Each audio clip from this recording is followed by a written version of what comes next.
David Menzies for Rebel News here at Scotiabank's headquarters in downtown Toronto. And we have a bizarre sidebar story to bring you regarding the vandalism of that synagogue in North Toronto. I speak of the Kalilat Shaarei Torah Temple in North Toronto. It was recently vandalized for the 10th time, yes, 10th time in just 18 months. So what does that have to do with Scotiabank? Well, you won't believe this. There is a gentleman that works here by the name of Rayan Malak. He is the Senior Credit Structuring Manager with Scotiabank. And guess what? This man is obsessed with denialism and Jew hatred. And yes, we have the proof in his own words taken from social media postings. For example, that Toronto synagogue I mentioned that's been vandalized 10 times in 18 months, he says it's a false flag done by Jews and that they, quote, play victim all the time, end quote. Malak also believes that there is a, quote, Jewish lobby that makes you wonder who really runs things, end quote. Malak also states that Jews complain about, quote, how shitty they are, end quote. Oh, it just goes on. And here is something that tells you how much of a reprobate this guy is. Here's what he said in a post referencing a Holocaust survivor meeting the mother of a hostage from the October 7th, 2023 massacre in Israel. He said, quote, Jewish propaganda is unmatched, end quote. It's unbelievable. Malak also goes on to state all kinds of crackpot conspiracy theories regarding so-called Jewish privilege, the action of classic Jews, his words, in terms of the war in the Middle East, and, quote, Jews meddling in other countries' elections, end quote. It just goes on and on. But as odious as those statements are, here's where I think Malak crosses the line.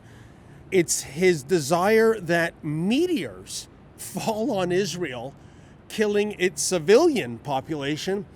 And he also goes on to celebrate the October 7th massacre, which of course killed more Jews in one day than any other day since the Holocaust. This is just incredible. And what's really disturbing, folks, these weren't private postings uncovered. No, Mr. Malak was putting these postings out on social media for the entire world to see. Now, the other interesting thing, especially when it comes to Scotiabank, is the double standard this corporation seems to adhere to when it comes to so-called offensive speech. For example, a few years ago, you might recall my interview with Gary Duke of Grand Prairie, Alberta. He was actually debanked by his local Scotiabank. And what did Gary do? Well, he asked if it was possible to remove the rainbow icon from his Scotiabank phone app.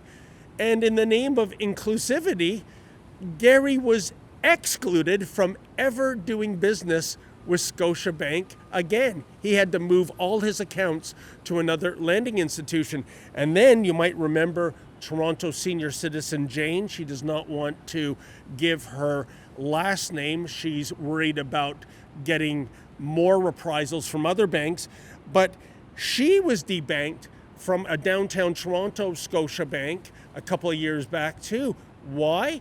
Well, she saw all the inclusion propaganda at her local branch, and she suggested, why not expand your inclusion acceptance to include senior citizens? And I don't know, evidently that offended some transgender or something.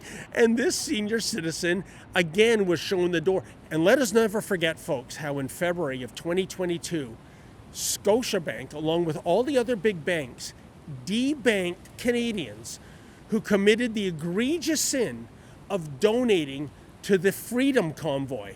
It was unbelievable. It was reprehensible. So I'm really scratching my head here.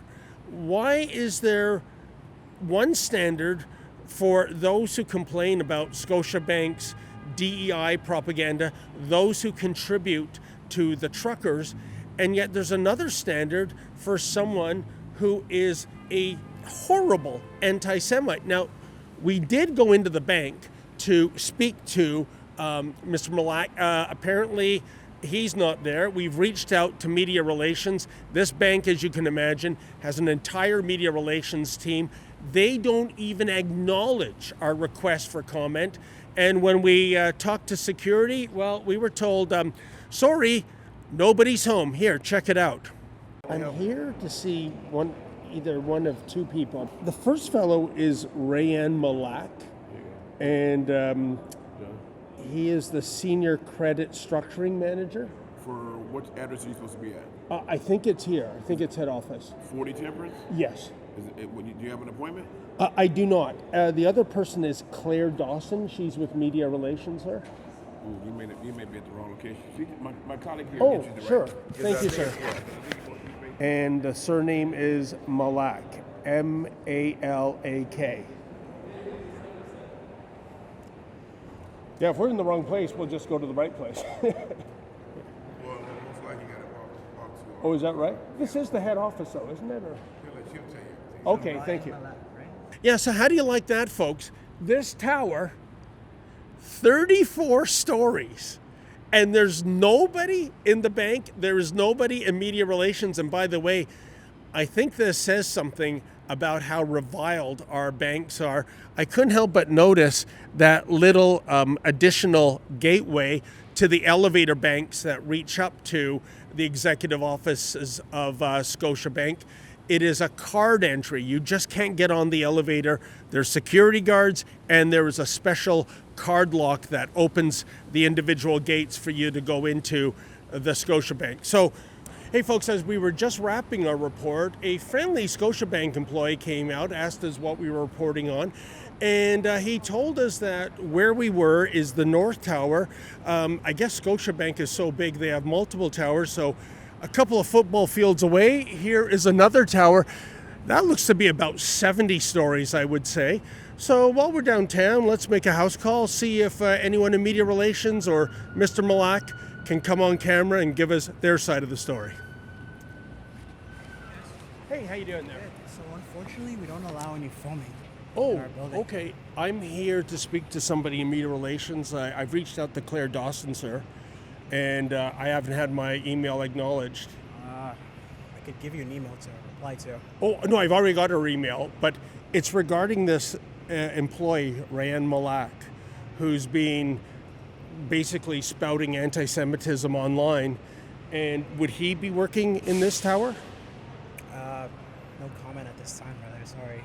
Okay, you can't even tell me if he works here? Nah, I can't comment on that. Okay, how about yourself, sir?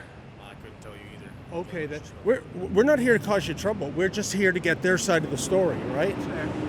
Because we've got screen captures of his social media postings. They're very vile, and you know this bank, it has debanked Canadian citizens for making a comment about the DEI policies, right?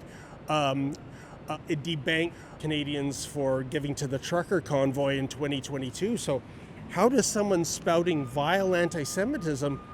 Why is he even part of this organization? Unfortunately, you'd have to reach out to our media relations team. I'm not allowed to comment on that. You know what? I totally agree, but why does Scotiabank have a media relations team? Yeah, thank you, sir. Why does Scotiabank have a media relations team if they don't relate to the media? Again, when you reach out to our media relations team, I'm sure they'll get back to you in a timely manner. They don't, and it's not just been this story, sir. It's been several. So but I find it amazing. Were you sent out here just to intercept us? Well, I saw the camera equipment. Okay. Just happened to be passing by. Okay then. And again, like I said, we don't allow filming. Okay, so what? We'll sit here outside. Can you ask if Mr. Malak can come outside and talk to us? Again, you'll have to reach out to our media department. Okay.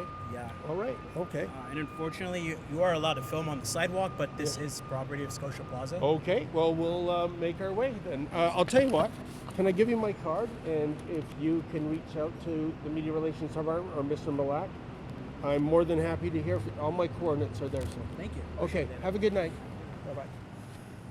So we'll just observe in the days ahead if this bank, which is so gung-ho when it comes to debanking those with offensive opinions, if they're going to do anything about this anti-Semite.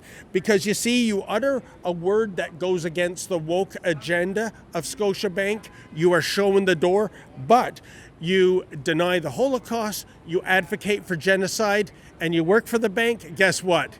You get a promotion. For Rebel News, I'm David the Menzoid Menzies. Hey folks, I don't know about you, but after hearing calls for genocide for the past 2 years in Toronto and in so many other cities, are you fed up with it? And a lot of this vile rhetoric is coming from those who aren't even Canadian citizens. They're international students, they're temporary foreign workers. If you're coming to our country as a guest and advocating for genocide, guess what? You must go. Please go to our website, deporthamas.com. That's deporthamas.com. And if you feel like we do, put your name to that petition and tell these haters, if you don't live here, it's time for you to pack your bags and go.